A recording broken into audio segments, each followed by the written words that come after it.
আসসালামু আলাইকুম দর্শক, আপনাদের সামনে আমি আবার হাজির হলাম।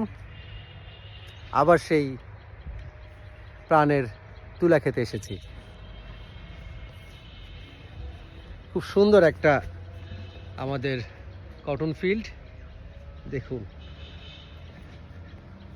অনেক বড় একটা ফিল্ড এসেছি।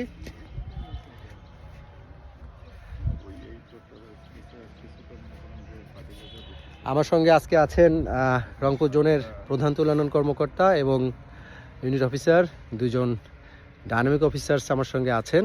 ওনারাই পরিচয় দেবেন এবং আজকে এই তুলা ক্ষেত সম্বন্ধে আমাকে সহ আপনাদেরকে কিছু জানাবেন। চলুন তাদের সঙ্গে কথা বলি। হ্যালো ডক্টর জাহাঙ্গীর আলম, একটু আপনার পরিচয়টা দিন। আমি ডক্টর জাহাঙ্গীর আলম, প্রধান তুলনা কর্মকর্তা, রংপুরে আছি। আজকে আমরা লালমনিরহাট জেলার একটা আপনপাড়া একটা ব্লকে আসছি। এখানে এক একর জায়গায় তুলা চাষ করা হয়েছে। এখানে যদিও একটু লেট সোয়িং করা হয়েছে, আগস্ট মাসের 24 তারিখে বপন করা হয়েছে এবং কত প্লট আছে আগস্ট মাসের 14 তারিখ। সেক্ষেত্রে এখানে শুধু তুলা না, আমরা যে পরামর্শ দিয়ে থাকি কৃষক ভাইদেরকে, তুলার সাথে আন্তঃবছর হিসেবে বিভিন্ন সবজি করতে হবে, শাক করতে হবে।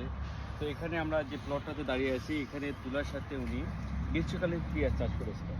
কোন সাইডে? এই যে এটা এখানে না, পাশাপাশি এই সব জায়গায় যে বেড করা হয়েছিল, এই বেডের মধ্যে গ্রীষ্মকালীন সে পেঁয়াজ চাষ করেছিলেন। বিশেষ করে আমাদের দেশের পেঁয়াজের যে একটা ঘাটতি আছে, সেই ঘাটতিটাকে পূরণ করার জন্য একটা ভালো একটা উদ্যোগ, যেটা আমরা মাঠ পর্যায়ে কৃষকদেরকে পেঁয়াজ চাষে উদ্বুদ্ধ করার চেষ্টা করতেছি। সেক্ষেত্রে এখানে গ্রীষ্মকালে সে পেঁয়াজ অনায়াসে সে পেঁয়াজ অলরেডি উঠে ফেলেছে এবং পেঁয়াজ উঠানোর পরেও সেখানে যে কটনের যে আসলে কোনো ধরনের ফলনের হ্যাম্পার কিন্তু হয় নাই। ফলনের তুলার যে ফলন আসা দরকার, যে পরিমাণ বল সংখ্যা, আমরা বেশ কিছু গাছ গুনলাম। কিছু গাছে 30টা সংখ্যক ফল পাচ্ছি, 40টাও আছে। এবারে আসলে 30টা পর্যন্ত বল কিন্তু দেখা যাচ্ছে। যেখানে গাছের স্পেসিংয়ে যদি আমরা চিন্তা করি, সেখানে 90 সেন্টিমিটার বাই এখানে 25 থেকে 30 সেন্টিমিটার, মানে 12 থেকে 12 ইঞ্চি দূরত্ব উনি তুলার বীজ লাগাইছিলেন। এবং আশা করা যাচ্ছে এখানে যেহেতু একটু লেট ফসল ছিল না, অলরেডি তো কিছু কালেক্ট হয়েছে, তাই না? কিছু কালেক্ট হয়েছে এবং গাছগুলো গ্রিনিশ এখনো সবুজ দেখা যাচ্ছে।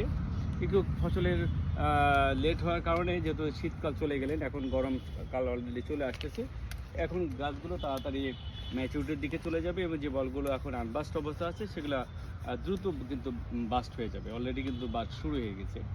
তো আশা করি এখান থেকে যে পরিমাণ আমরা ফলনের একটা আশা করছি, বিঘা প্রতি 12 থেকে